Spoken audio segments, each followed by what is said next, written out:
Welcome to GouldFish on Games, where there's been a murder, and it's up to us to solve it. But just one more thing. It seems we have backup in the form of the electronic detective.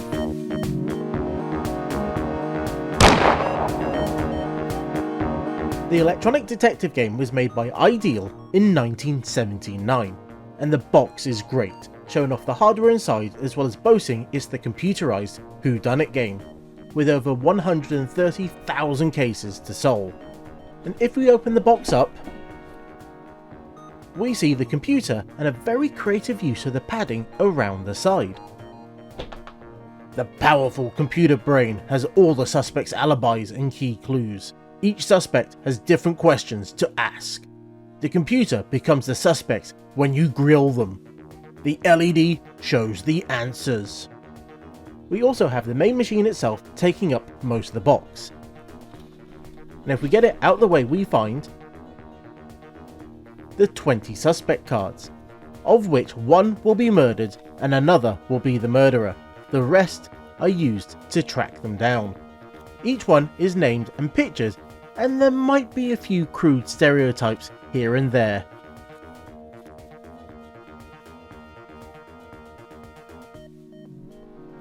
There are also two booklets. The first is the instruction manual, which is incredibly important if you want to learn how to play the game, as it goes into quite a bit of detail on setting up the machine as well as how you solve the case.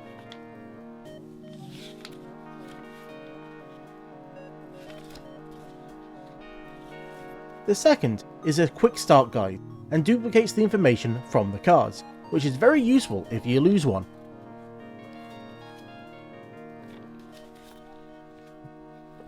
And under that we have the case fact sheets.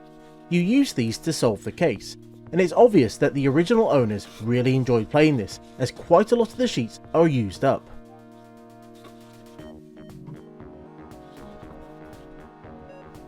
So let's take a quick closer look at the computer itself, and we have an LED display, the input buttons, and a speaker. And if we turn it over, we can find where we put the batteries in, which is just behind this flap.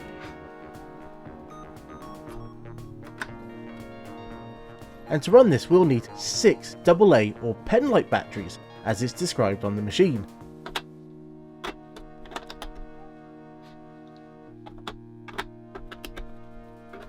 And I think the best way to show it off is just to turn it on and play a game.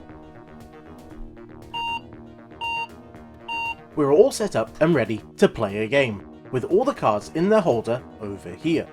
And we also have the fact sheet, which we'll fill out as we go along. But there's something we can't really see right now, which is the LED display, so let's show that here, as this is the only way we're going to get information out of the machine. So let's turn it off and on again, and let's get going and start a game.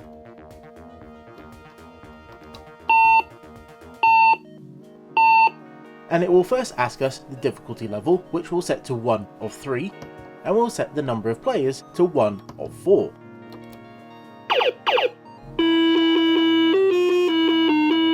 And with the silenced shot ringing out and the funeral dirge playing, we're told who got killed.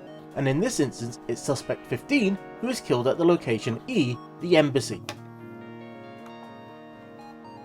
So let's find them in the catalogue of suspects and fill out their name, Eileen Stella, into the name box. And please excuse the handwriting, it was never good, and seeing how little I write these days, it's only gotten worse.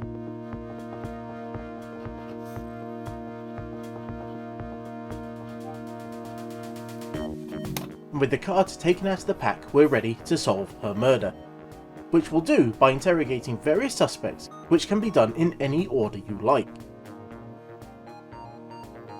But let's start with Lenny Little, as he's the very first card. The card is placed on the machine so all the players can see it, and you press suspect, then type in their number, followed by enter, and the LED will tell us their alibi to all the players, which was he was uptown, and he was with suspect number 4. This is all the information that he will freely give us. After this, each player gets a chance to ask a private question, which is based on the questions we can see on the card. We do this by pressing private question, then entering the number, in this instance 2, as we want to know if a male did it. And it will tell us no, which means it must have been a female that committed the crime. As it's only us playing, there are no more questions, so let's try and find out more about where he is by asking the one other person we know who he's with, suspect 4, and we do this by ending the turn. We can then hit suspect and enter the number for Tony Racchetti, and he lets us know that he was on the west side at the docks. This has given us far more information about Tony and the previous suspect, Lenny. So we should fill that out in both boxes. As we go, we'll end up cross-checking everyone's alibis to work out exactly where they currently are, which we can show in a more concise way in the grid at the bottom. The alibis paint a picture of where everyone is right now, and it's only via the private questions that we can work out where the killer went after the murder. And when you ask a private question, only you get to know the answer. To move the investigation along, we should find out if the .32 caliber gun was used in the murder, and the answer is no, so it must have been the .45. As we go, we'll be able to cross out locations where we know the murderer won't be hiding, and this includes the site of the murder itself, the embassy, so we should have crossed that out at the very start of the game. The murderer will also not be hiding at either location where the guns are, which is great for allowing us to narrow down where the killer might be. And of course, all this information is found out via those private questions. So let's continue with the investigation and question the suspect number 2, Al Farouk, who is at the card party with suspect number 3. There are 5 different locations in the game, and each time you play it will randomly move them around the city. And what we need to do is find out exactly where the killer went to hide, which we can get a clue from asking Al Farouk, and he tells us they went downtown. This should be filled out into the case sheet,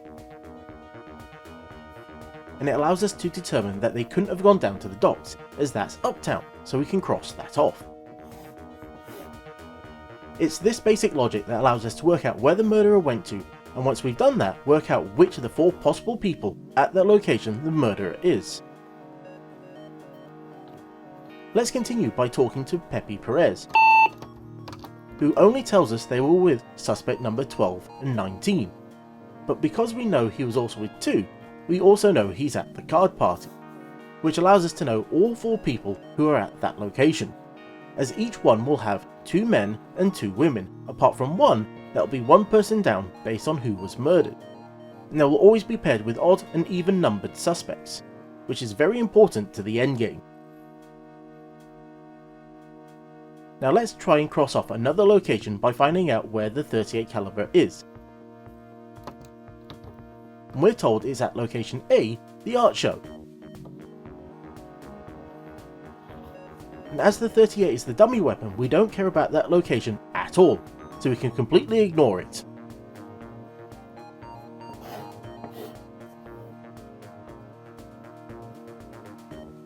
So let's continue to grill this chain of peoples to find out exactly where the card party is taking place. And so far we've asked 2 people and not got any real idea. Which means up next is suspect 12. Or it would have been if I hadn't noticed that these cards are not in the right order, as suspect 14 seems to be missing. And we can't have the suspects out of order, so let's quickly find them and get them into the right place in the deck. And it seems that they were at the very back, which most likely means it was the result of a previous game. And eventually, it's time to grill suspect 12, Lucy Tumble, who tells us they were on the west side, which gives us one more clue to location of the card party, and where the other 3 suspects are also located. You know, it's not really necessary to fill out the details in each of the suspects' boxes, and in fact it probably would be better not to, just in case you made a mistake. But I was trying to be thorough with my investigation. The better idea is to fill out the matrix at the bottom, as it's better to refer to it than the boxes. As luck would have it, this suspect has a private question of where the 45 is, which is actually very useful. And we're told it's at the docks. Now we've already crossed this location off as where the murderer might be, but there are important questions we can ask the suspects who are at the same location as the murder weapon. And we'll have to grill them again later on to find out the final clues on who the killer is. But right now, we still need to know where the card party is taking place, as it could be uptown, midtown, or downtown. So let's talk to Candy Roll, who informs us that they're currently downtown, which is the last bit of information we need on the card party and the 4 other people who are there. So let's fill this out into the grid.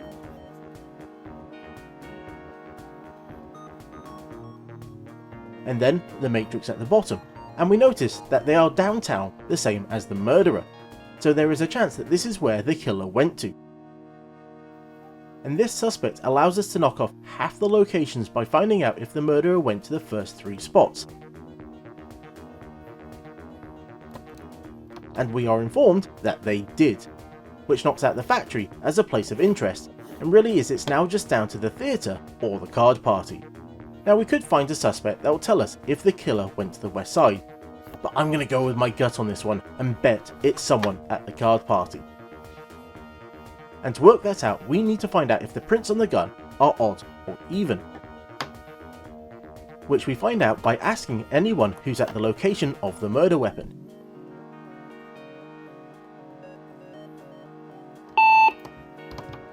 So let's ask Lenny Little if the prints on the gun are odd,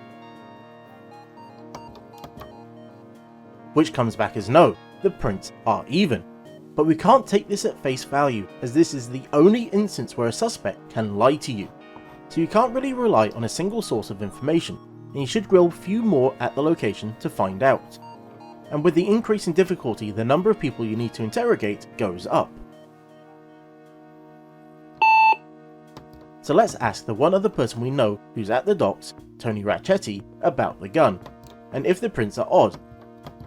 And he also says no, they are even, which gives me a good idea that the killer is female and their number is even, which narrows it down to number 12. So let's get her card out and attempt to accuse her, which if you have multiple players should be done in private. So we press accuse, type in the number 12 and hit enter, and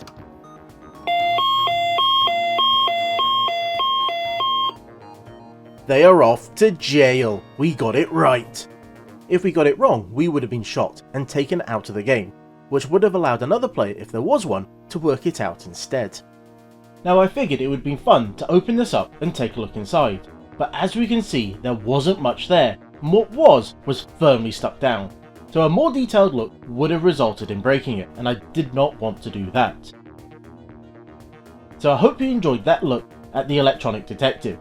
And until next time, I was the GouldFish, that was one case out of 130,000, and this was GouldFish on Games. Thank you for watching my video, I do hope you enjoyed it, and if you did, please consider putting on your sleuthing hat and find the like and subscribe button, or you can use your detective skills to interrogate the 2 videos you can see on the screen right now.